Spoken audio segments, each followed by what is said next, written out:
Now, all of that being said, we did have one question that came in via email from Tony, and this is going to be very quick, only about 6 or 7 slides for this potential answer, I believe. Well, and my thoughts, in my opinion. Is there a preferred strategy for a stock split coming up?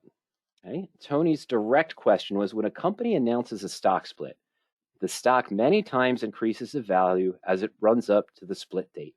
What is the best option strategy to take advantage of that situation? Well, the answer to the question is sort of in the question itself, in my opinion. What I mean by that is you're expecting the stock to move up. You're just going to be focusing on a neutral to bullish options investing strategy.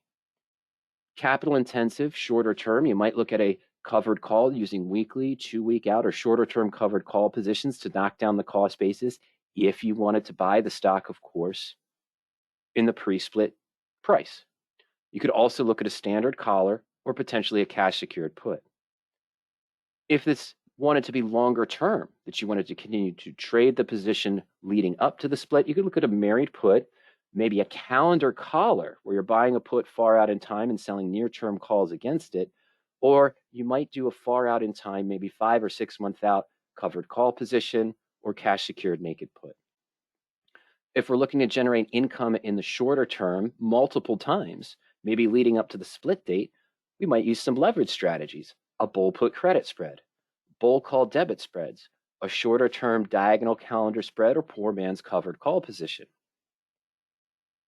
If you know that the date is a few months out in time and you want to look for a position that might grow, but using leverage, you might just buy a call that's further out in time, do a far out in time bull call debit spread, or do another diagonal or poor man's covered call, but using a leap option and then selling shorter term against it to knock down the cost basis of that long call, which would have a cheaper price than buying the stock position. The key would be to assess your goals. What are you looking to achieve up to or after the split occurs? Are you looking to simply profit in the short term? That would lead to shorter term, maybe credit spreads or debit spreads with leverage, maybe a cash secured put if the stock's at a reasonable price now, likely isn't if it's the one we're talking about. Are you looking to generate profit to eventually buy into the stock post split at a better price? Still, you might use cash secured puts, you might use leverage positions such as bull puts or bull call debits, or of course, you might use that diagonal calendar spread or poor man's covered call position. Or are you trying to position yourself to get into the stock at a discount to be a long-term core holding in your account? Well, same thing again. You're going to look to do shorter term income, maybe with the leverage position, so you don't have to buy the stock at the higher price, profit or pocket some of those potential profits going forward. So when the split happens, now you can buy in and you've got a cushion already for the cost basis by the additional premiums you've generated. Of course, this question is likely due to the announcement by Alphabet, or Google if we want to call it. On February 1st, they announced a 20-to-1 split. Google closed today at around 2866. So when the split happens, it's going to go down to about 143.30. The stock's going to be at a different price when this happens, but this is what we're looking at right now. What's the benefit of this? Well, at a price of 143.30, it's more attractive and attainable for retail investors to buy as a stock naturally. By the restrictions of inclusion in the Dow, this might allow Alphabet to now be one of the Dow stocks at the lower price threshold. The change is to occur on July 15th, 2022, of course. The new price, the 20-to-1 split, that's the 18th. I'm sorry, July 18th, not the 28th. That's a typo. My apologies. So the new price post-split will start on the open on July 18th. That's Monday, of course. Now, some of these discussions, we don't know what the stock's going to do. It's going to also be based on what the market does in the next few months leading up to it. And the rising tide lifts all boats. The sinking ship also lowers all other boats as well. This is similar to Apple back in 2020. Now remember, Apple, of course, did that 4-to-1 split on August 28th, 2020. The new price started trading on August 31st. Went from about 500, I think, to 140. Leading up to that, the stock was up in price. This is a chart from July 10th of 2020 up to September 10th of 2020. We highlighted the split date there as well. But keep in mind, the market as a whole was actually going up during that time period mostly as well. Coming off the March lows, March 20th, March 26th of 2020, leading into April, May, June, July, a little bit of pullback, remember, going into August, and then started to see that rise up. This is a similar chart to what we saw for SPY and for QQQ during this time frame as well. So remember, the market conditions are also going to dictate what the stock is doing. It's not a guarantee, and Tony mentioned that. He says most of the time. It also depends on the current market conditions as well, how the stock is going to perform heading up to the split date.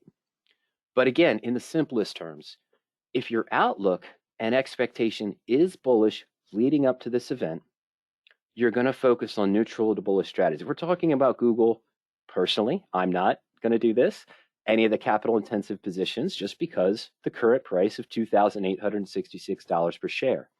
I'm not going to do a covered call, well, a full secured covered call. I don't do covered calls on margin personally either, but I'm not going to do a full cash secured put. I'm not going to buy the stock and do a collar. Likely not going to do a married put.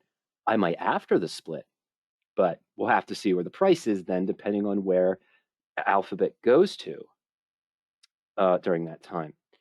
Of course, we might look for a far out covered call or cash secured put. But again, we're probably talking more about the leverage positions in the shorter term. You feel the stock's going to move up going up to the date, bull put credit spreads. Still staying out of the money, looking for that reasonable probability, 80, 85%, good range out of the money, still looking for double-digit returns. Bull call debit spread, you might go to a 30-day out, slightly less in the money, maybe closer to at the money with a 2-to-1 or 1-to-1 risk-reward ratio, or a shorter-term diagonal calendar spread. Of course, looking longer term, you might buy a call that's 4 or 5 months out in time. You might do a 3-month or 4-month out bull call debit spread, or buy a leap option, which would be pretty expensive. I understand that, and doing the poor man's covered call. But ask yourself, are you looking for short-term profit leading up to it? Are you looking to generate income with other strategies to pocket some of the profit because you plan to buy it post-split out to July? Or do you want to own the stock long-term but knock down the cost basis pre-split? So just keep pocketing premium as you're doing there, but you still want to have it as a core holding in your account. And that's what you want to ask yourself going forward. But if your expectation is relatively neutral to bullish, of course, then that's what we're going to look at as well. Okay? All right. So that being said, that's really all I have for you, Tony, in relation to that. I think we're going to pause the screen now, and we're going to go back over to power options. 1 second if I don't foul this up here again. Perfect. Okay. So let me change over here, and let's undock the questions here. All right. Okay, great. So we're just going over to power options now. We're going to use these tools to further isolate and illustrate our discussions for the questions that came in. Okay. Let's see. So the first question comes in from Raj. And Raj asks, how do I manage a long leap call gone wrong using power options? I have 10 contracts of a leap call, 2023, 15 strike on a position. You paid $5 for it, but it's now at 50 cents. The stock has gone down to $4. Okay, well, in many instances, what we've talked about before here, Raj, whether it's a leap call or whether it's just a call that you've bought that's 2 or 3 months out in time, we do have some other discussions that we went through. I'm going to navigate quickly over to YouTube, and we're going to search in the Power Options channel for Manage Long Call. Oh, sorry, folks. Get out of that.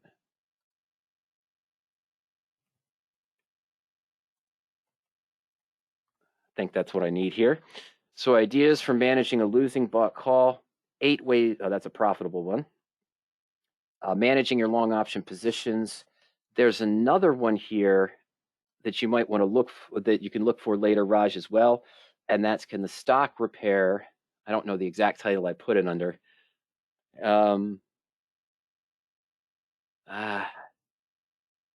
Yeah, can I use a stock repair for a bought call that is down? And the stock repair tool helps you build a ratio call spread on a stock position to help you get back to break even faster. Doesn't work exactly the same on a leveraged long call position in that case, simply because we're not using a direct stock position. Now, Raj, I don't know your exact symbol. Stock at $4. So let's just do something real quick. I'm going to go to the covered call screen here. I'm going to go to search. And very quickly, Raj, what I'm going to look for, let's clear out the filters. I'm going to look at January 2023 expiration.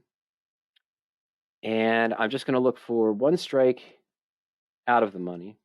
I don't need to isolate the 15 strike in this case. And let's see here. Oh, and I want to see stocks that are between $3 to $5 per share.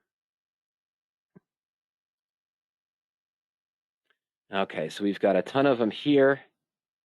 And wow, 137. Actually, okay, so AMRS is what Raj just sent in. Okay, so let me just see if AMRS even came up on this screen, if I've got it right. Search by symbol, AMRS.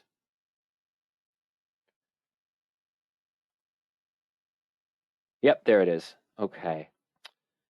All right, so let's take a look at what we might consider.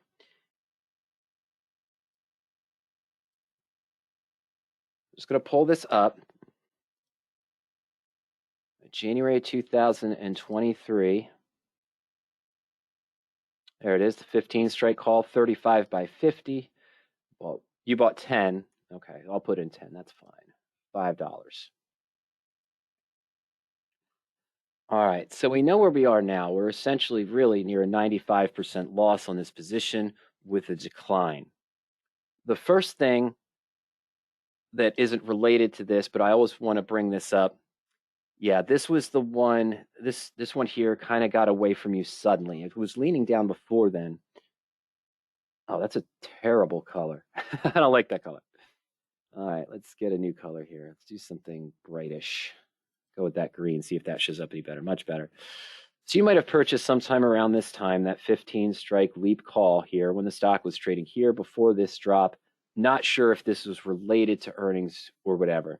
And then even then, where were we at 7? We're at about a 50% down, and then it just continued to move down in price. And that being said, I'm not expecting this to suddenly rise back up to 15, but again, we are seeing the MACD growing since that big decline and then sort of a bottoming out here at first, but it has been trickling down. We're trying to flirt with that 20-day moving average, just can't get above it and stay above it as well. What do we have coming up? Do we have anything coming up soon? In this case, let's see here. Let me take a look. So I want to see my stock research. Still a month away, but the next earnings are coming up in March 3rd of 2020. Why is that important? If you're down so much now, why am I concerned with what's going to happen in a month from now? I know it's not the best advice, but a lot of times when Ernie and I get a question that comes in from an investor, whether it's during a coaching session, whether it's during a webinar, Raj, or anything along those lines, if I know I have something coming up in the near term, and I'm already pretty much at 90, 95% on the loss in the position, what more can I lose? 40, 50 cents right now basically is the midpoint. Midpoint's around 42, 43 cents right now. So that's all I have left to lose. I'm close to, that 90%, 95% loss in the position. There might be no harm in continuing to hold this position as is. I'd like to see the earnings in 10 days from now or 15 days from now rather than 30 days from now. But all of you have now is time value because it's so far gone. Okay. That being said, that's not technically the best answer, but it is something to consider to see what other management opportunities might be better further down the road. Why I'm leading up to it that way is because it's very difficult to repair, adjust, manage any position, whether it's a credit spread, whether it's a debit spread, whether it's a long call or a long put, when you're sitting at near 85, 90, 95% loss on the position. What are some of the common approaches that an investor might use in these scenarios? Well, with it being so far down, just like you might do on a long stock position, you might consider averaging down the trade, lack of a better term. But instead of averaging down, what you're going to do is roll it down to a lower strike. Is this going to increase your cost basis into the position? Yes. But is it also going to lower the break even to potentially a more manageable price point? Yes. Will you maybe need to see more growth in the position to get you to break even with that lower price and lower break even? Yes. Let's take a look. I take the hit now. I sell to close our January 15 strike for that 42 cents, 43 cents, whatever I can get. And I don't see a 6 strike here, but that's fine. Let's just use the slightly out of the money 5 strike, which is priced at 130. We're going to keep the same number of contracts in this case. Now remember, your current break even isn't even shown on this chart. it's $20. Okay. The static break even at expiration is $20. You would probably need the stock to be somewhere up, yeah, even in the next 20, let's go 30 days. Let's go 60 days. Just as a view here. So let's go out to April 5th, April 6th. And let's say the stock moved back up to 13, for example. Yeah, I'd still be at a loss of 67 cents. It'd probably be worth about 433 in that case. It's still not getting back to break even if the stock moves back up to 13. If the stock only moved back up to 10, I know that's 100% gain from where it is now, a little bit more than that. You'd be at a loss of 2430. Okay, so still a long way to go in the next 60 to 80 days to get you back to break even. But now let's put in our entry here. What's our new position potentially going to look like? Put this up at 44 cents. Leave that at 135. You have a new total cost basis into the position of $5,910. Only $910 more than the existing position. Your static break even at January 2023 expiration is 1091. Now, what were the numbers that we looked at before? We said, okay, best expectation, greatest of things. What happens if the stock managed to go back up to 13? Oh, sorry, folks, on April 6th. What would that do to our position? Well, we were still at a loss of 670, remember. Here it'd be at a profit of 26.60. Let's take it down to just $10 in 60 days.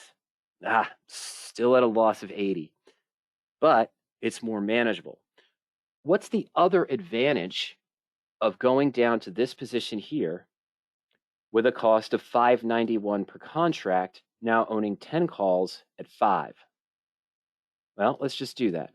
Let's put in just the static price. We get $400 back, $440 roughly, for selling to close our existing option. Maybe it's only 40 cents, but then we pay $13.50 for this one. So we go up to $591. We add that $910 for this position. But where are you now? Yes, you have a higher cost basis. Don't get me wrong.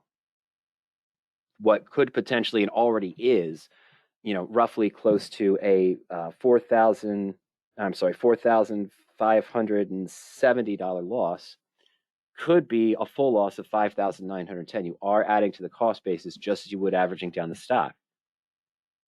But now you've got a call at 5. And yes, the static break even is pretty high. Again, it's up in that $10 range.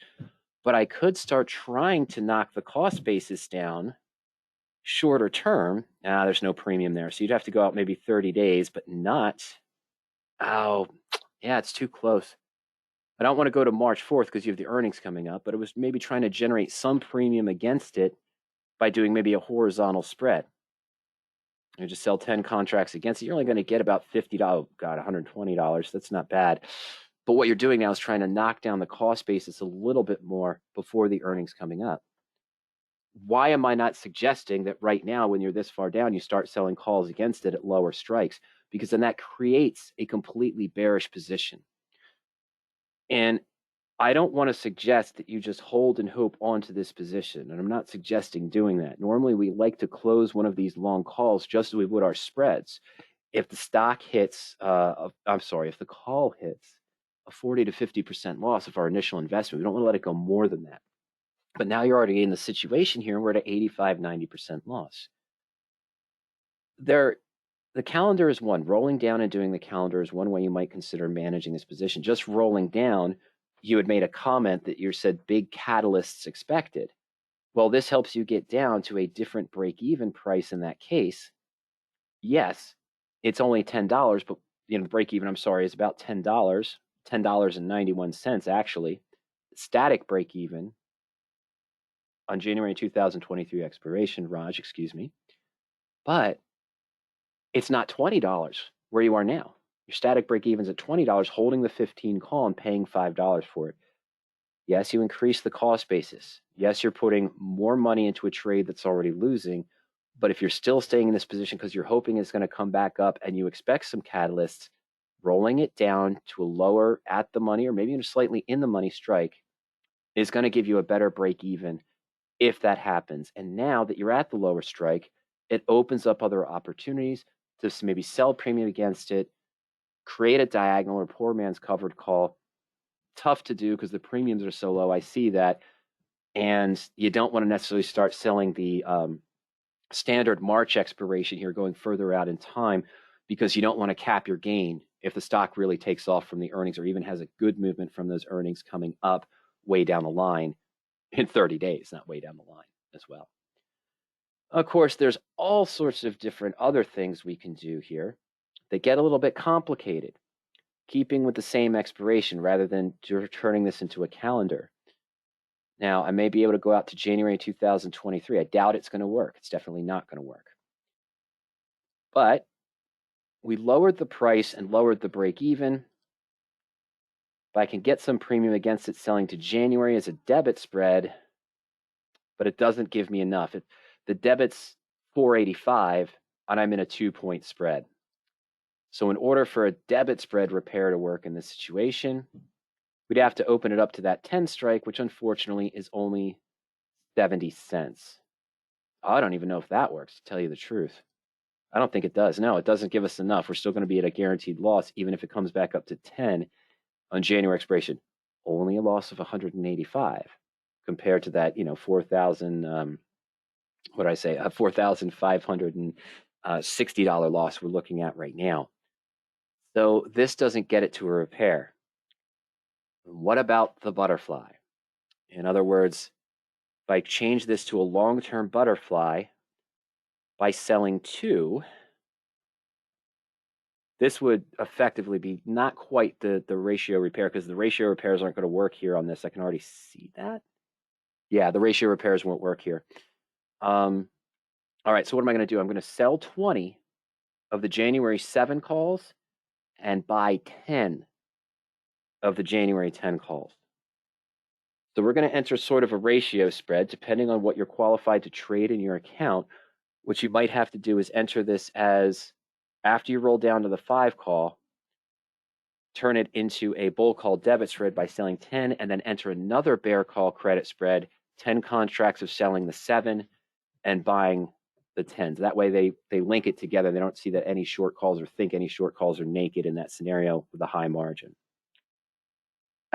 And this one still didn't work for us. Okay, it didn't get us to break even. In fact, the best case scenario is still a loss of 2,500. So that's not something that would work. Sometimes that's used in these scenarios, but it doesn't look like it's going to give us a potential profit on the trade. So those are some of the ideas you might want to consider. Number 1, no one wants to admit this, but do nothing. Hold on to the position. You're already at near 90 to 95% loss on the trade.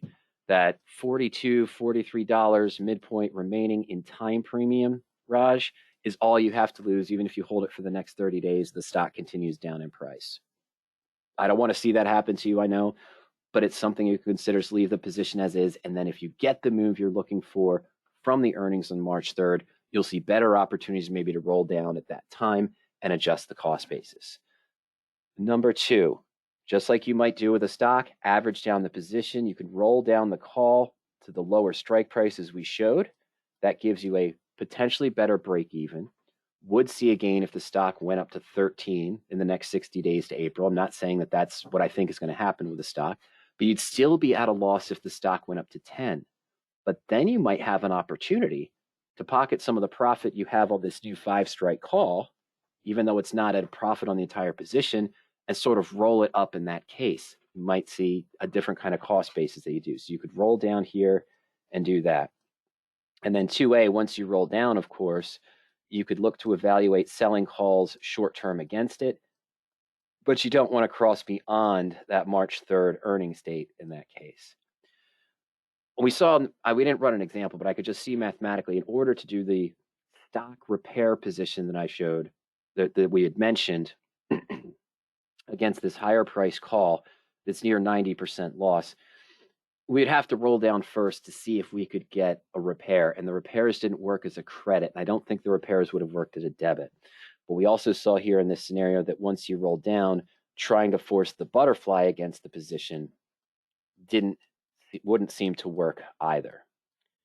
Now, number 4, sorry, I'm just going to write it down because it was there. So doing any kind of condor or elaborate multi-leg spread trade against this leap call that's down 90, 95% or so, I didn't see anything that looked like it would be able to profit.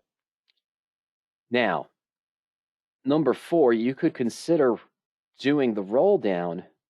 We didn't show this exactly. Oh, sorry. We could consider that roll down, but instead of staying in January, you could get a lower cost basis. It'd still be above 5 points. You're pretty much pocketing that 5-point loss on the position, even when rolling down. That doesn't change. Or I should say $5 cost into the position is still there as a potential loss. But instead of rolling to January, you could move it in closer in time. So instead of paying that $13.45 or $13.55 it was for the January 5-strike call, the 135, excuse me, you might only see a cost of 80 or 90 cents by, say, rolling into a June or July 5-strike call, which would still cross the March earnings and might still cross a second earnings in June or July. It's not going to get you to break even, but what is it going to do? It's going to get you to a point where you might have a slightly lower break even than the cost of $5.91. It might only be $5.96, $5.97, something along those lines. So let's think about that real quick. What are our options here? You've got March's, the June series. The June 5-strike is only 75 cents, 85 cents. So remember, we were going to get about 42, 43 cents back, or $440. Buy this for 80, but we still have the $5 cost there. The new cost basis of the June 5 call, instead of being $5.91 for the January, would be around $5.35, $5.40. So that would help the break even a little bit, but now you have less time for the stock to move. It might be worth it if you decide to roll down to stay in the January and pay the extra 50 cents here of cost basis for an extra 6 months of time for the stock to recover and to potentially be able to sell new calls against it after you've rolled down to the 5-strike.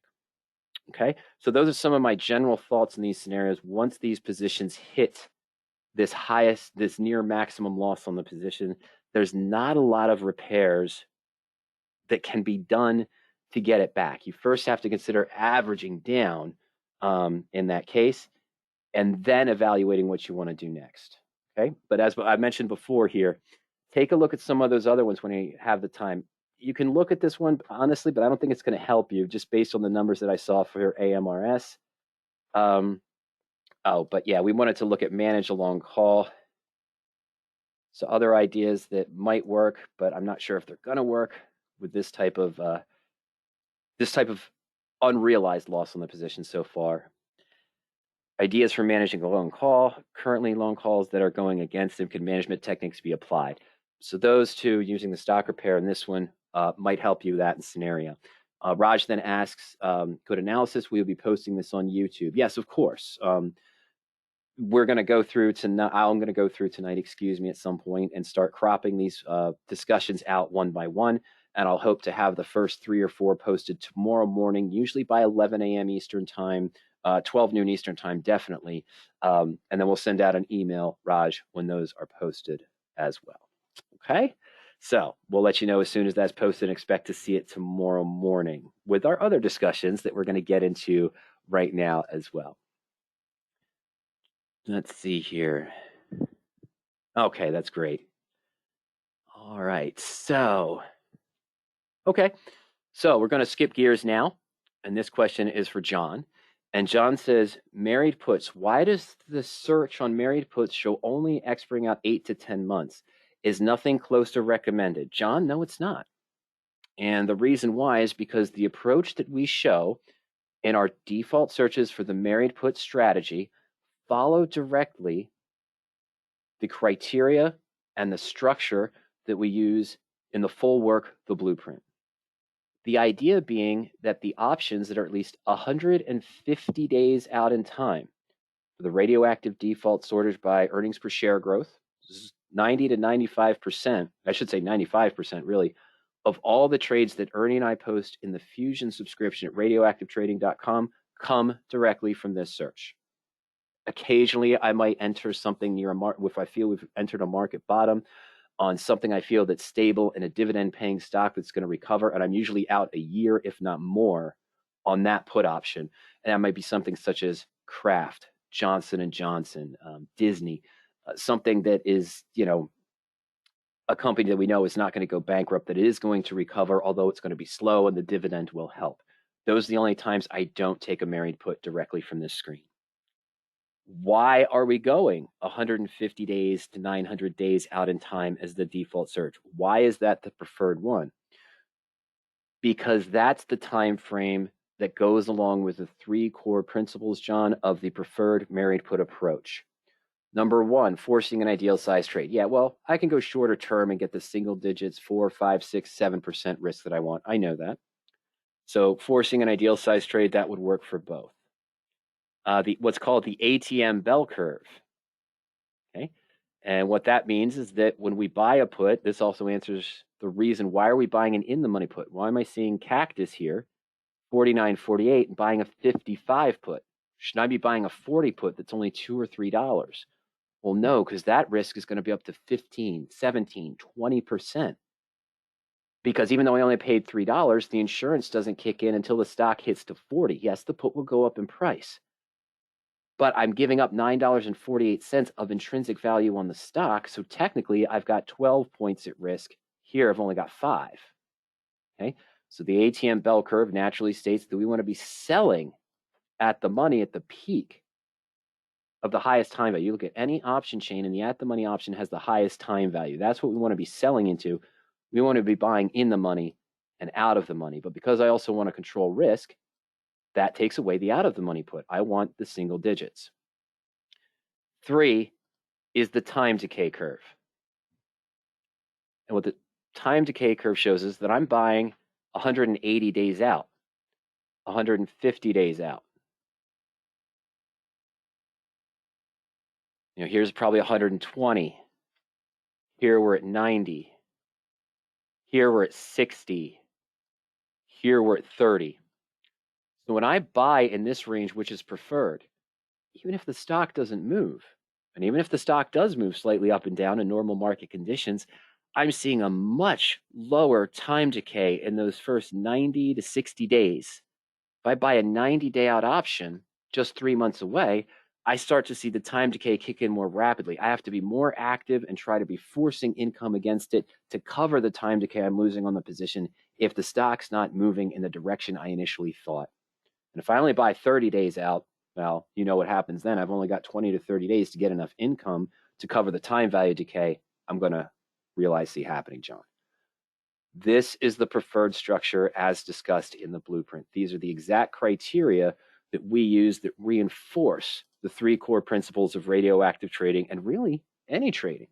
If I want shorter term income, yeah, I'm selling 14 days out in time, maybe 5 days out in time, bull put credit spreads, things of that nature. If I like a stock for the premium, but I want to add some protection, I might do a 30-day out collar. But if I'm going into a long-term position that I'm bullish on and planning to trade for at least 2 to 3 months, I don't want to buy just the 60-day or 90-day put. I want to go 150 days out, because even if I decide or I hit my targets in 60 days, I can sell to close that put, and I've still retained a lot of the time premium with that 150-day put I originally purchased. It didn't lose a lot of time value in those first 45 to 60 days. Whereas if I just bought the 60-day output, whatever time value I paid into it, I probably would have already given back in the first 45 to 50 days. Very little time value left. And that's what I'm fighting against. The risk on the married put position is the time value. That being said, if your goal is to do shorter term, John, not preferred, not what we suggest or advise. We follow the rules in the blueprint based on the 3 core principles, but you can simply change the settings in the default search to whatever you want to see.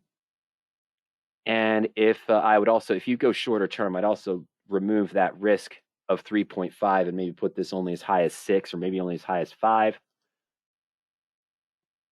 And then you can find positions there with the risk you want. They're going to be the same types of stocks, but you're taking a much bigger chance shorter term. So now I have a 3% risk for only 42 days versus what we saw with an 8% risk with, I think it was 210 days. What was it for the cactus? I can't remember. Let's just do that again, 150 to 900. I'm sorry, I forgot the initial put, if it was a July. All right, 900. So what are we looking at with that cactus result? 55 put, I believe that was the same strike we saw before, only 42 days out in time, 3% maximum risk. Initial one we showed, okay, July 175, what is this? 4 times the amount out in time, right? We went from 42 days to 160 days. Let's call it 4 times the amount out in time. The risk is only 5.3%. Well, would help if I looked at the right position, wouldn't it? And I can't because I took that out. I am sorry, ladies and gentlemen. Let's try that again. Let's find that initial cactus position again, now that I put the risk back in properly, John. Excellent. August 196, almost 5 times the amount out of time. Let's call it 4.5. The risk is 8.8%. So what we were seeing, 42 days to expiration with that March 55 strike for 3% risk. Very controlled risk for 42 days. I'm not saying that, John. What am I going to expect to see if the stock just stays around the price of $50 or so? I'm going to have a much higher theta on the position, meaning a much higher decay. We're losing almost 0.1% per day. And of course, this also does this too. As you get the last 10, 15 days, 5 days, it's going to be very rapid with the time decay on that put. But it is a 3% risk. Now I'm going 196 days out for an 8.8% risk. So what does it mean, John? I'm going to call it close to 5. It's a little bit more than 4.5. It's close enough to 5 times the amount out in time, almost 200 days out in time. Am I 5 times the risk? No. We're only about 2.5, 2.6 times the risk. And I know that in the first 42 days, I'm going to see a much smaller time decay on this August option than I'm going to see on that March option, only 42 days away.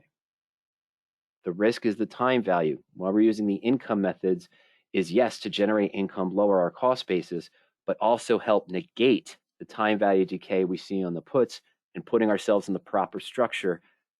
We know we're losing less time value in those first couple of months on the position. So it's easier to counter that and continue to lower the cost basis, whereas here we're going to see a more rapid time decay as we go forward. We're giving ourselves 5 times the amount of time, but again, we're only 2, 3 times. Yeah, let's call it 3 times, John. You're right. Let's call it 3 times the amount of risk, of 3 to 8.8%, pretty close to 3 times the risk, but we have 5 times the amount of time, and we've got the time decay curve on our side. That's why it's shown, because that's our preferred structure. You know, that's what Kurt initially wrote about in the blueprint, or when he read through the blueprint, made some changes, decided to buy the rights to RadioActive Trading and the blueprint and work with Kurt because he thought it was a really great idea for the core holdings in your account, especially if you're going, you are in retirement, you're going near retirement, you're not pulling in as much general income as you used to continue to build your account.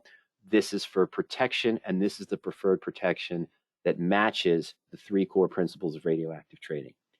Again, you can use these same concepts and simply change the dates that you want to see. Use our defaults to create your own search. If you go to the shorter term, I'd lower the risk because you have a better chance of seeing lower risk positions as well. And then, of course, you could save your own search and use the shorter term. There is a sample search that is, I don't know if it's this one, if it's broker recommended. Let's take a look. One of these sample searches is looking at a shorter term. And there's too many results that are in here right now. So this is looking 0 to 60 days out. It's a theme search looking for out of the money puts that have still less than a 10% risk, but a lot of them tend to go higher than that. You know, if I go a couple strikes out of the money, even out 60 days in time, again, as I mentioned, the stock has to fall before the insurance kicks in. So you're still paying a time value, but your risk is, the worst case scenario risk is the difference of the stock to the put strike price plus the time value. So it's usually higher than going with the in the money put 1 or 2 strikes, 2 or 3 strikes in the money on the positions.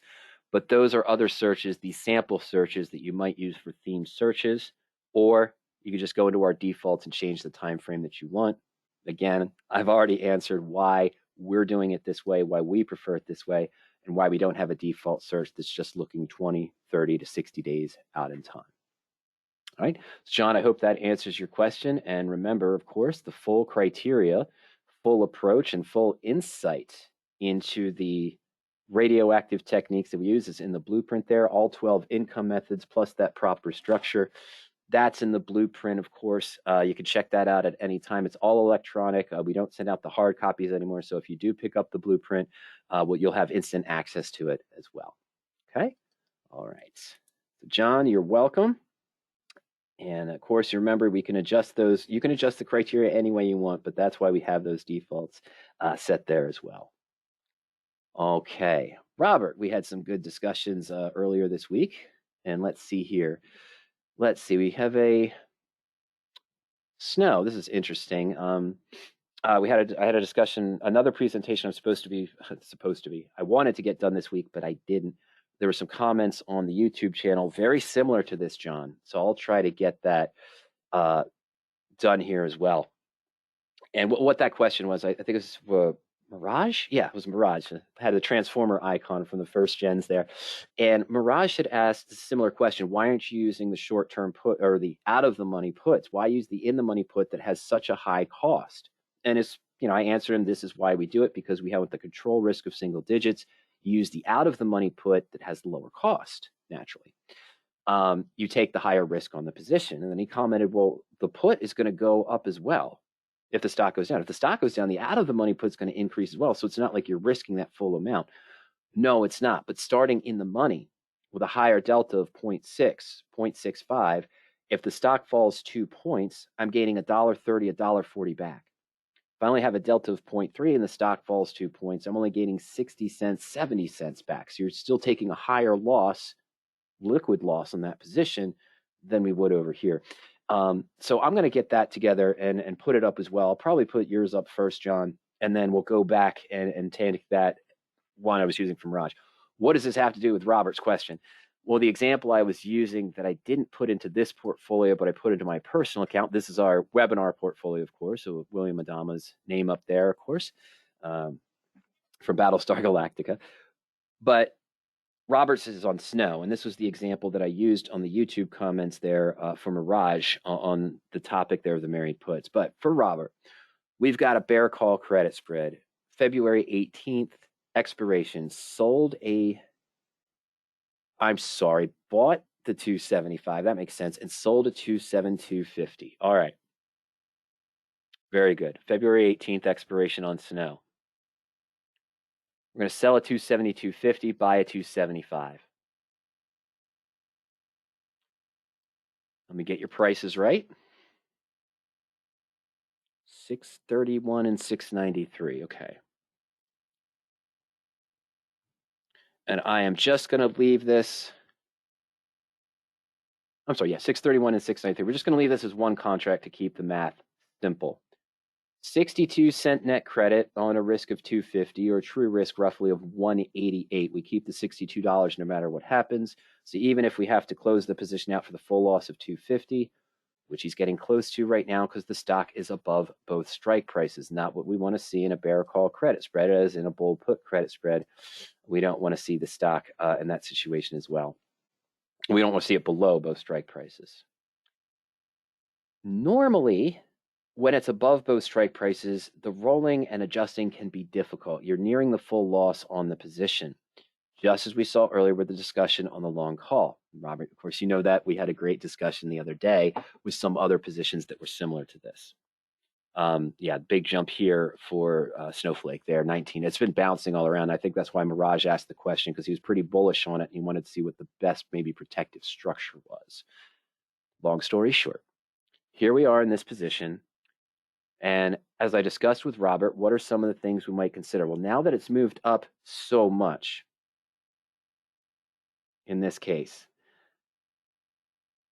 the discussion we had yesterday of just buying to close the short and leaving the long open is going to cost a pretty penny, and you've only got 14 days left to go. As always, let's check it out.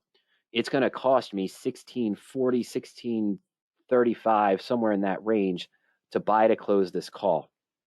What does that mean? It means now I'm holding a 275 call with a cost of about $15, $15.68 for the next 14 days. Static break even is at 290.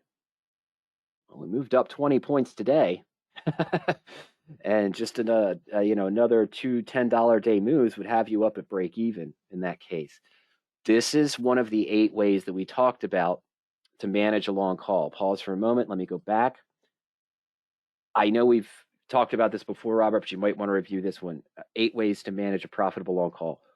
If you choose to go this route, I know you're not in a long call, you're in a bear call credit spread.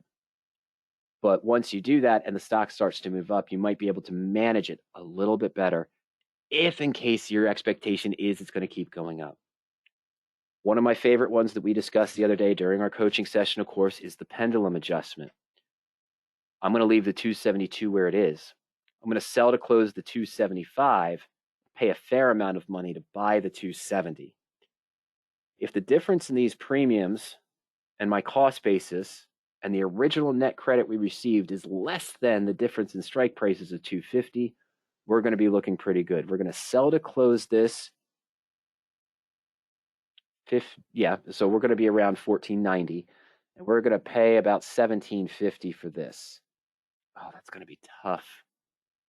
Even with the 66 cents initially. Oh, it didn't add it. My apologies, folks. Sorry for the scrolling. Here we go. So this is the pendulum adjustment. We're swinging the long. Oh, sorry. Yeah, okay, so sell, buy. There we go. So sell the 275. There you go. That's a possibility. Is it a great return now? No, I know. You're looking at a much higher return of 66 cents. This is only 22. If your sentiment is that you're still bullish on this position, what did we do? Remember, we had this bear call credit spread here with a 275 strike and sold 272.50. We had about a 60-cent return on the position. Sorry about that. What we did is in one move, by closing the protective long call and swinging it down here, we turn the credit spread, a bear call credit spread, into a bull call debit spread. We still have a $2.50 strike difference, but our cost is $2.28 into the position. So we can still get $2.50 back. That'll be our profit of $22 if the stock remains above 272.50. Now, stock's moving this much, and you're right, sort of at the money in these cases. It could easily swing back down because we're only 2 or 3 points out of the money now. If it swings back down to 265 or 264, you're going to lose on the bull call debit spread. You're going to take the loss on that position as well. This is another opportunity, though, to use the pendulum adjustment because you still have time, 14 days to go. Of course, we could always just do nothing, depending on what our outlook is for the market going forward in that case, if you think it's going to pull back. What was the reason for this movement? Mirage has, I guess, a bullish outlook on it from his questions that he was asking on YouTube about the married put and using this kind of example here, looking for a proper setup. So he's still more bullish. And this stock has had large gaps with some little hesitations in it, but it's been moving up significantly in the last few days. So it was on this decline.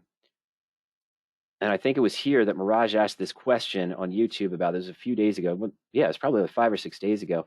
And since then, you've seen it jump from 255 to 270, kind of went up almost to 285, came right back down to 270, came right back down to 255. Then today is up to 270 again. This thing is all over the place.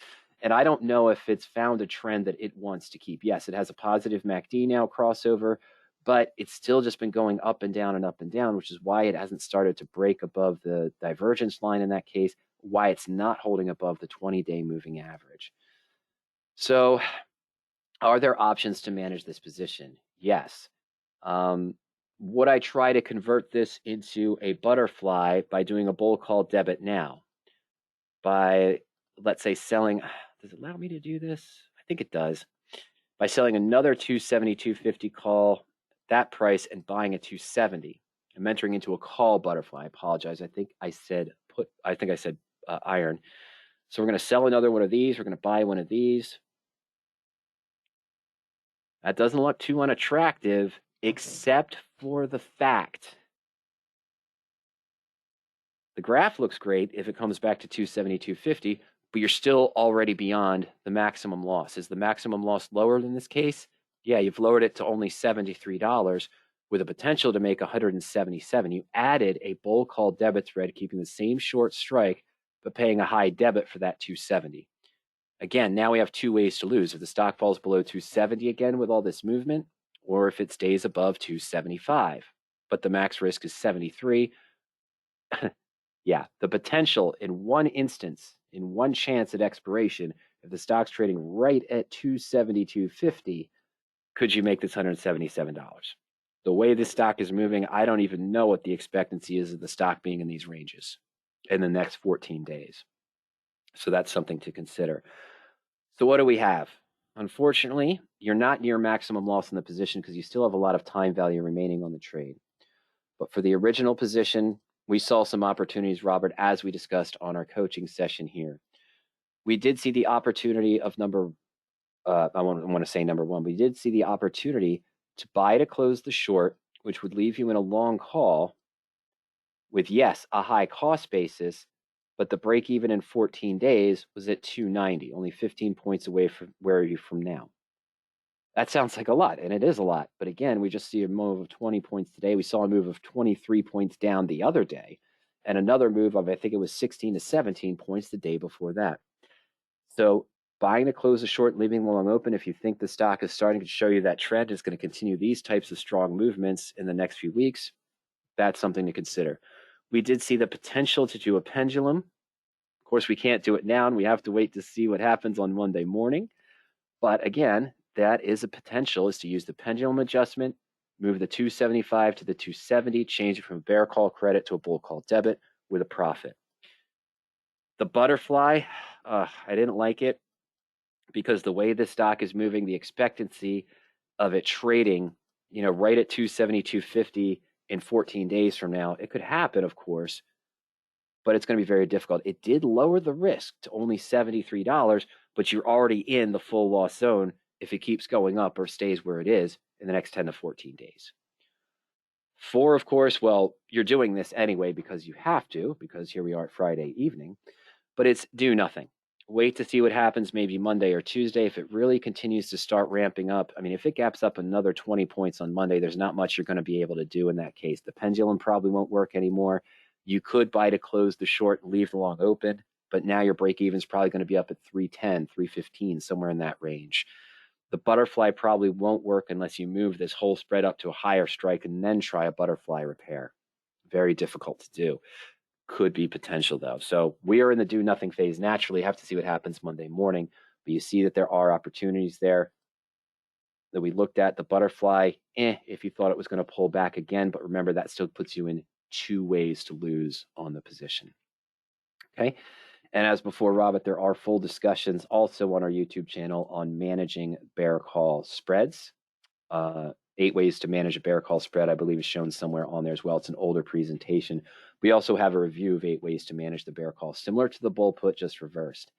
You may be able to close this spread and take the loss you have now, which is not the full loss, naturally, because you still have time remaining. You might only be near 50% loss to 60% loss in this position if you get favorable prices.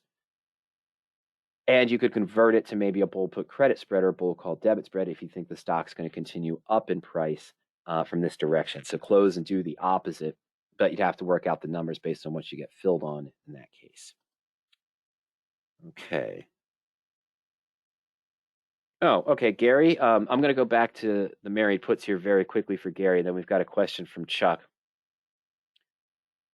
Regarding the married puts that we were talking about, radioactive, Gary says, can you use radioactive trading for stocks you wish to hold long term? For example, when would you roll the put out in time? There is a full chapter in the blueprint that talks about exiting the RPM strategy or choosing to stay in it. I talked earlier, and I'm going to include this brief discussion, Gary, with the discussion we had for John. I'm going to add this into that discussion we had there. Remember, we talked about, let me pause the screen. And this does, I need a better image of this, I know, but I'm going to pause the screen and open something else up very, very quickly here.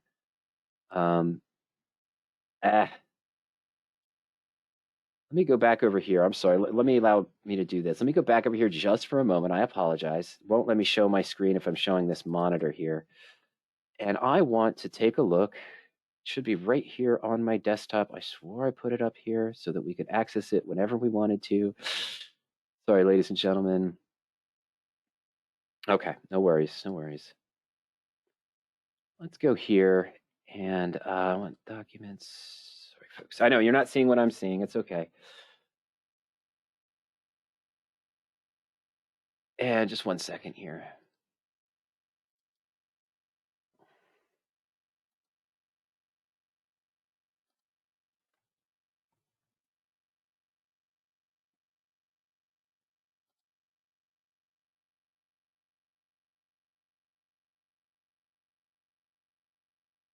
Okay, that's not the one I'm looking for. All right, so I'll cut this part out, but so we don't waste time, any more time than I've already wasted here. Let's just go back to power options very quickly. I'm going to do this a different way. Perfect. Okay, I apologize for that, Gary. Let's go ahead and go back to our screen. Excellent.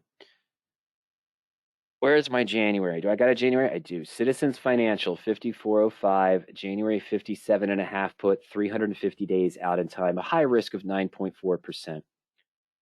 What I want to do is go to calculators, and I want to go to Black-Scholes. This is a standard Black-Scholes calculator, but what you're seeing here is the time decay expectancy curve on this position.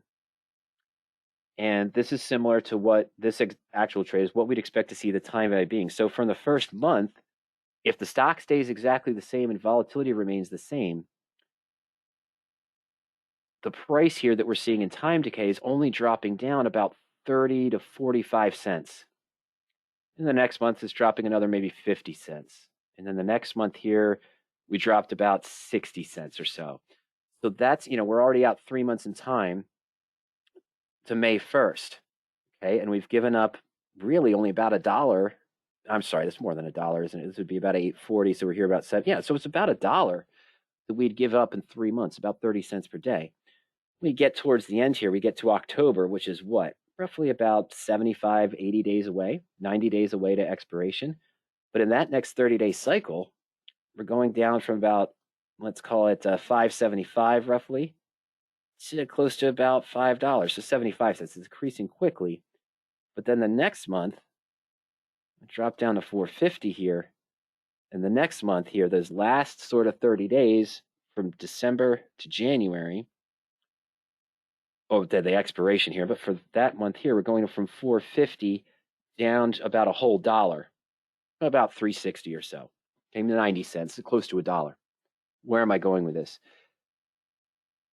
What we typically look to do, knowing that a more pronounced bell curve, 60 days here, and this little bit more rapid fall off. This would be about 15. This is about 30, let's say.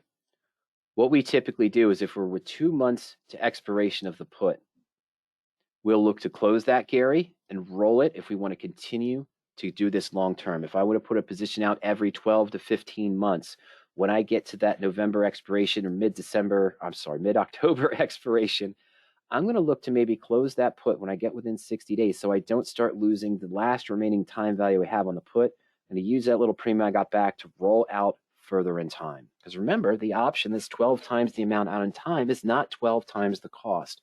Is it going to be adding to the risk on the position if I haven't completely bulletproofed the position to maybe a 6 or 7% locked in profit at this time? Yes, you might see your risk increase, but we're giving ourselves another 15 months to continue the trade with an increase of probably only 4, 5, or 6% from where we were currently on the position. So as a general rule, Gary, that's what we look to do is when we get into 60 days or so to the expiration date, we'll look to close the position if we've met our goals or roll it out so we don't lose that last little time value decay we discussed there, why we use the far out in time put to begin with, to continue the trade moving forward of something we're holding in a core holding or as a long-term holding in our account. All right. Now, this is a really, really tough question to answer. And it's not a tough question to answer. It's just something that I learned from Ernie, so I'm extraordinarily conservative. There's multiple ways to answer this question. This comes in directly from Chuck. And Chuck says, what would you do if you had $1,000 to work with? And I'm not brushing off the question. I'm going to answer this in multiple ways, Chuck. So first off, I'm not brushing off the question. The first answer is, if that's all you have to invest in the market right now, you're looking to trade options with that $1,000. First advice that Ernie would suggest directly from his mouth if you had a coaching session with him, he would say don't. He would suggest immediately spend more time learning, spend as much time as you can understanding stock technicals, fundamentals, and options, build that up, and then look to come back in when you're maybe up to $5,000 or $7,500 to start with. Are there people out there? Are there investors who say, we can show you how to use options to take $1,000 to $4,000 in a 1-year time period? Of course there are. That's how they get you interested. Can anyone do it? No. Let me rephrase that. Can everyone do that? No. It's going to require some luck. It's going to require some market timing in your favor. It's going to require not overpaying into extremely highly volatile positions for calls and puts. Why am I even mentioned buying calls and puts with this amount of money? Because with $1,000, that's essentially all you can do. And where is the risk of buying calls and puts? If I'm just buying, let's say, a $1 call, which represents, 100 shares of stock, I buy a call for $1, I'm paying $100. I can buy 10 calls if I think the market's bullish. On each of those positions, you can lose 100% of what you invested if the stock has a sudden decline or the stock has a sudden movement that's against you. If you just go in with $1,000, you're going to be looking at just leverage trades. You might be looking at debit spreads. I would suggest maybe 1-to-1 bull call debit spreads. What does that mean? It means at the money bull call debit spreads. If I've got a stock, let's take Snow, for example, in this situation. And let's say I was opening a position today and I'm still bullish on it. I'm not saying I'm bullish on it. That is not a direct recommendation or suggestion. I'm just using this as an example. An at the money debit spread with a close to 1-to-1 risk reward ratio is I'm going to be buying a 275, 30, 40, 50 days out and selling an out of the money 280. I'm paying a debit to get into this position. And what do I have? I've got a debit of 365. So you've got $635 left maybe to do another spread. And you have the potential to make $135 if Snow stays above 280 in the next 28 days. You can also risk 365, which is 37% of the entire portfolio amount that you have available right now. As we know, another factor why we use the married put positions that are capital intensive, I'm not denying that, but why are we using those positions is because it gives us the controlled risk of only 4, 5, or 6% of what we've invested into the entire position. although we are buying the stock and we're buying a put that's capital intensive. And that's because of what's known as gambler's ruin. Some people call it the martingale or gambler's ruin. If I have a 10% loss on any position, whether it's a leveraged long call or whether it's a married put position, do I need a 10% gain to get back to break even? No, I need an 11.1% gain on what I have remaining to get back to break even. $10,000. Okay, $1,000, Chuck, excuse me. You have $1,000. You lose 10%, you've got 900 remaining. You make 10%, you're at 9,900. You're not back to square one. You need 11.1%. And it gets worse. If you take a 25% loss, you need a 33% gain on your next trade to get back to break even. Invested $1,000, lose 25%. Where am I? We're at 750. How do I get back to $1,000? I need a 33% gain on that, on what I have remaining. I need a third of that back on what I have remaining to get back to that $1,000 we started off with. One position goes against you. You take a highly volatile position. Maybe you pay too high into it because of the high volatility. I'm going to comment on that in a moment. And you take a 33% loss. So I go down to $670, Chuck, excuse me, with my $1,000. I'm down to $670. I need a 50% gain. I need a $330 gain, which is 50%, close to 50% of what I have remaining to get back to the $1,000. Here at 37, if this went below both strike prices, had another 15% drop from where it is now, went down to 260, and you're getting close to this maximum loss. That's the debit you pay, but if you close it, you're only getting $1 back, 40 cents back. You're at 325. You're at this range. You need a 50% loss on a 50% gain on everything you have in your portfolio to get back to break even. 37% loss puts you at about 53. Of course, you see the math here now.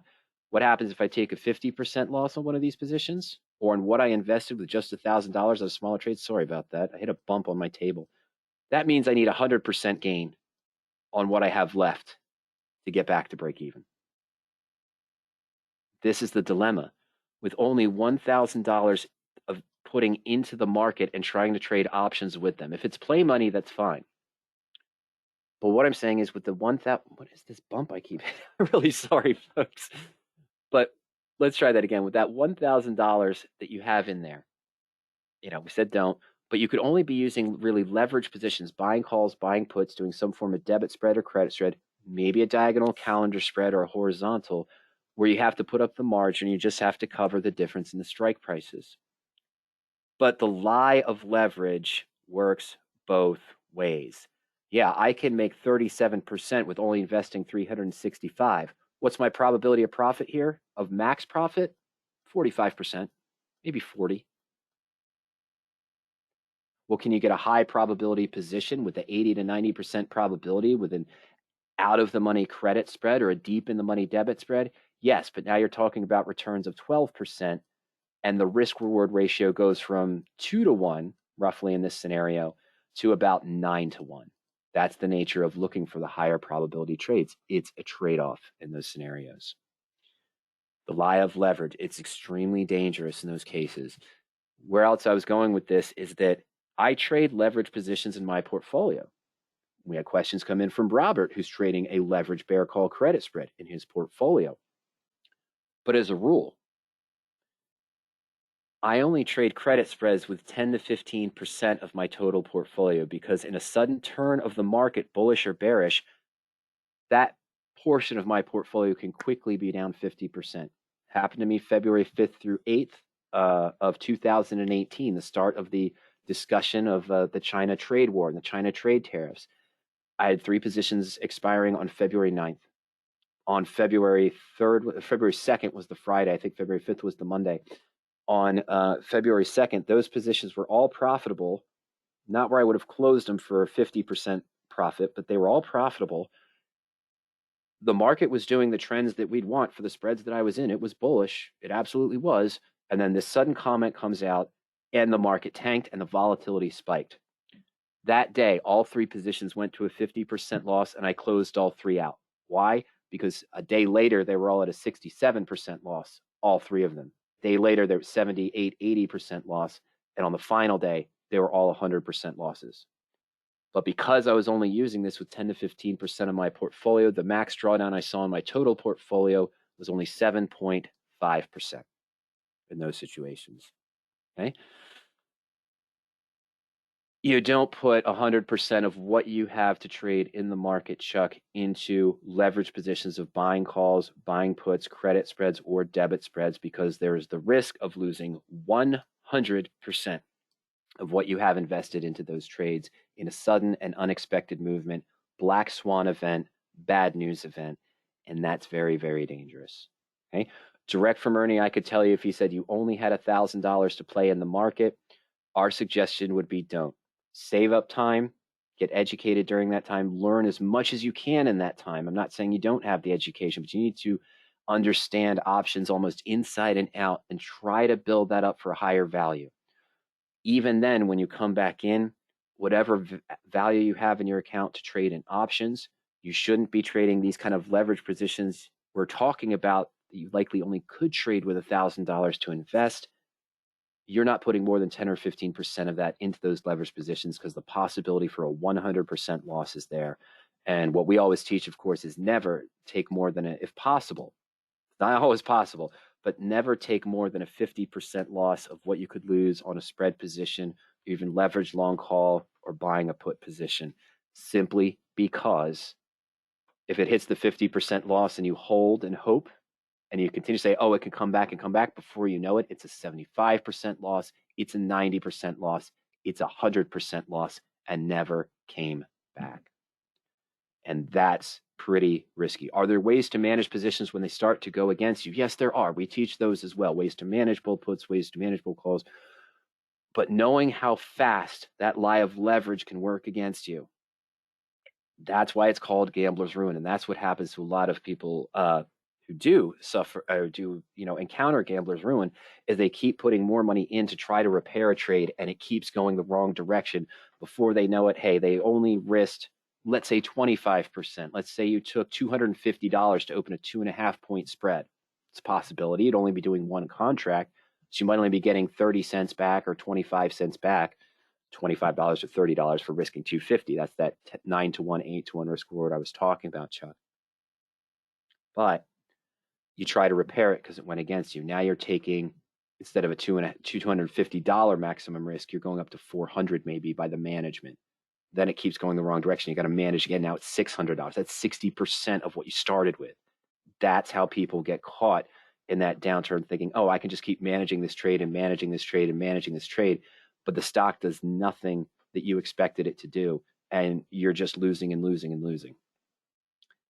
I had a discussion with a customer who I talk to on a regular basis. She's great. She's excellent. She does buying calls, She does buying puts. She does spread positions as well. She also has stock positions. She also has covered calls. I don't know her account size. But she occasionally asks me questions. And at first, when she was asking me these questions a few months ago, I didn't know where they were coming from. And then I realized, oh, okay, she's following sort of the Reddit channel. She's following some of the meme stocks, and she's following the Reddit channels. And she just spent a couple months, I believe, in Colombia. And she's actually planning on moving down there. I think she's out of California now. Long story short, she mentioned to me, as we were talking about some of the positions that are no longer the pandemic darlings, no longer the media, the investors' darlings. You're talking about Peloton, things of that nature. We saw some big hits on all the tech stocks that were really ramping up during the pandemic, and now they're sort of just washing out and disappearing. And she commented to me that she says recently, when she's been following those Reddit channels, the meme stock channels on Reddit and everything, she says to me, it seems that people there, about 65, maybe 70% of them that are commenting now, all seem to be talking about how they've lost $60,000, $50,000, $70,000 just since November, when the tech market started to drop, when the NASDAQ started to fall, and things along those lines, because it shifted back. Techs were no longer the darling of the market, and it sort of shifted back into manufacturing companies, the oil companies, and things of that nature. And when those things fell, they fell so fast. And I'm sure you've seen it too. We've all seen the news when it came up and things along those lines. And a lot of people have gotten devastated. There's some people who we know We've seen and read the articles. They've made millions and millions of dollars in, sort of headwinding those discussions on AMC and GME and BBBY and all those stocks. And they were putting huge amounts of money in. And some people started putting in what they had, $1,000 here, $2,000 there, and they went up really high, really fast. And then they also saw it disappear very quickly. Our goal here, honestly, is to teach investing and to teach conservative investing strategies, even though we teach risky leveraged positions, what some might consider risky leveraged positions, such as credit spreads, debit spreads, iron condors, buying calls, buying puts. Heck, we even talk about butterflies from time to time as a repair technique.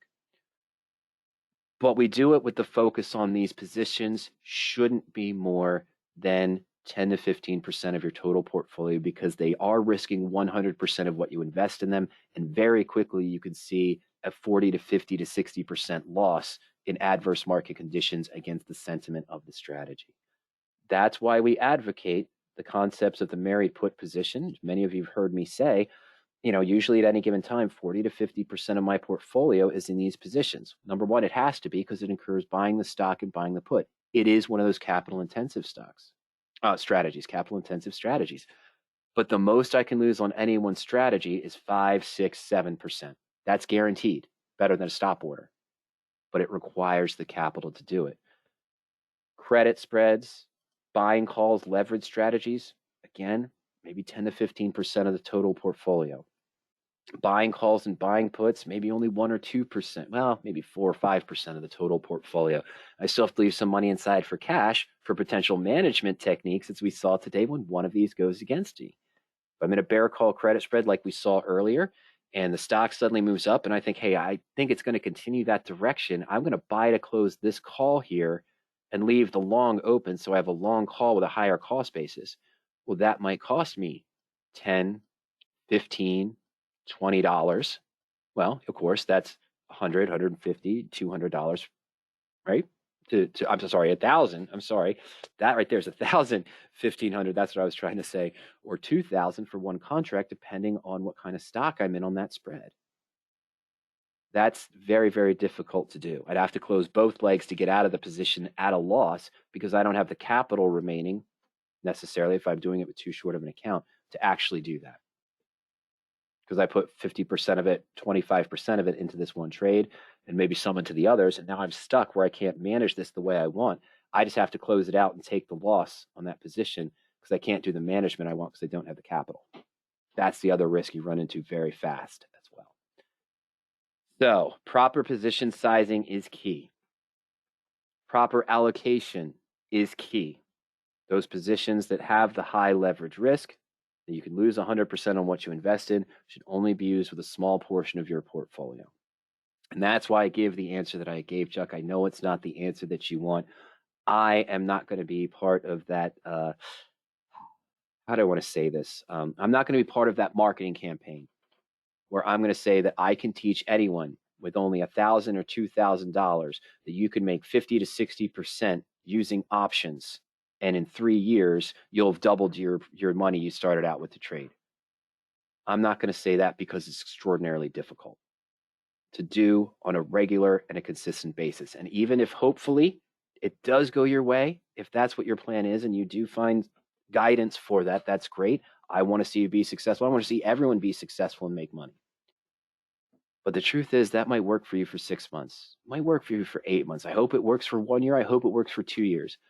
But eventually there's going to be a time frame where it doesn't work. And with the strategies that you're using in that leverage, it's probably going to come back to haunt you, where you're going to be down 50, 60, 70%, not what you started with, but what you were continuing to trade with. So you're probably only going to be down to a smaller amount of money once the situation and the market conditions change. That's the risk that's involved. If you only have that amount of money to trade, a small amount of money to put in the market, and you're planning on putting it into options, those are the risks you have to know. And it's more important to understand the strategies inside and out. Take the time to go through what is a leveraged credit spread, what is a leveraged debit spread, what are the real risks, what are also the obligations and the outcomes. If you're doing a put spread and the stock goes slightly below your sold put strike price in a credit spread, and you say, okay, it's not at a full loss yet, it'll come back. Remember, you can be assigned at any time. They're going to ask you to buy shares of stock at that price. You don't have the capital to do that. That's the obligation that you enter with selling these options as a form of a spread position. So that's just something to consider. And I know it's not the answer you're looking for, and I apologize, but I am not going to just jump in and say, oh, yeah, just trade some debit spreads with that money. You'll be fine. And if you have any questions, let us know. Well, if you have any questions, you let us know at any time. Whether you're a subscriber, a trial member or not, we don't care. Send us an email to support@powerup.com. As I mentioned, we want to see almost every investor. We want to see every investor. I shouldn't say almost. We want to see every investor be successful with options. That's why we're here. That's why we trade the positions ourselves.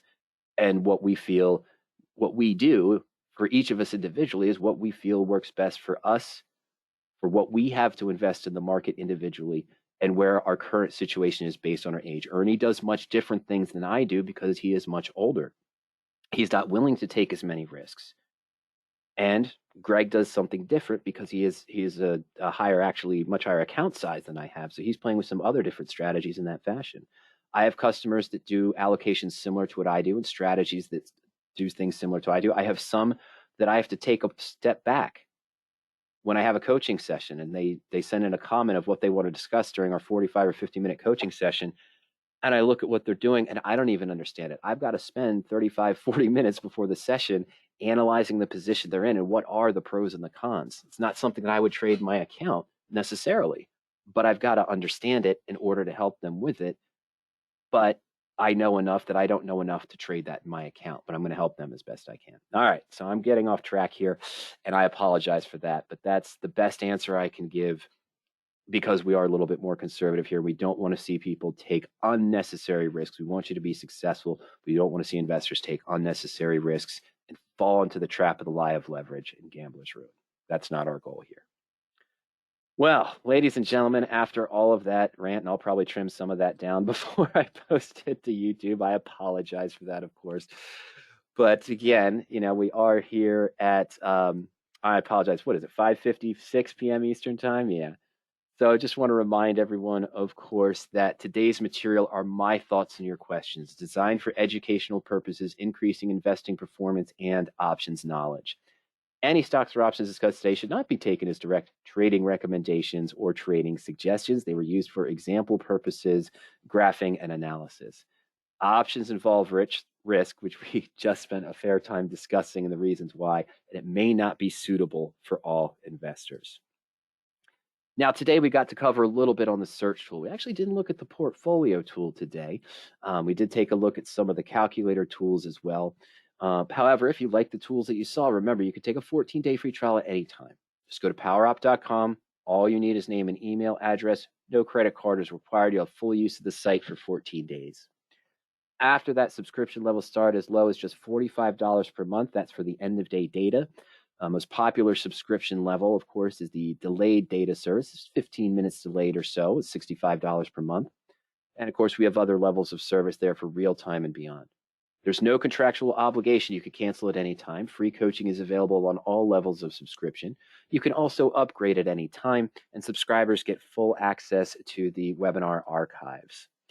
Speaking of which, of course, remember, you can access those archived webinars at any time. If you go to powerup.com on the free webinars, you can toggle through our discussions on the Power Options Tools presentations, option strategies discussions, options concepts and broad market concepts, and the requested topics.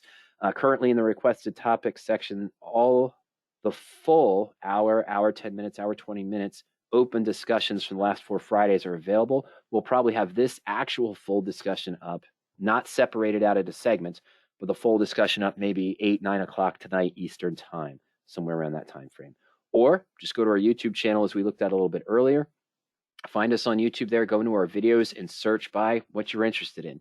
Debit spreads, credit spreads, poor man's covered call, diagonal spreads, covered call, buying options. Just look under those topics and you'll see a list of discussions and more. If you think of any other questions at any time, remember, send us an email at any time, support@powerup.com or support@radioactivetrading.com. You can also call us during market hours at 302-992-7971. And as I mentioned before, trial members and subscribers to Power Options can schedule a coaching session at any time. All right. Oh, Kip says, really good discussion. The rant was well worth it. Thanks for a great session. Have fun and have a safe weekend with your family. Kip, you too. Ladies and gentlemen, I hope you all have a fantastic weekend. Stay safe, stay healthy. Again, we will let you know when these videos are posted. I'll get them cut up and we'll send an email out tomorrow when the first four are posted. And of course, we'll have them all posted by Monday, but the full discussion will be posted for Power Options subscribers in the webinar archive under the requested topics tab. In addition, Pavel, you're welcome. I hope you enjoyed the session. In addition to all that, in addition to, of course, stay safe and stay healthy and have a great weekend. I know I'm going to this weekend from time to time. It takes some time. Enjoy the Olympics. Winter Olympics are one of my favorites, although the hockey doesn't start till a little bit later. But hey, that's quite all right. We're going to enjoy a lot of things there with the Olympics. So good luck to all the athletes there, and good luck to all you traders out there. We'll see you soon. Take care, everyone. Good night.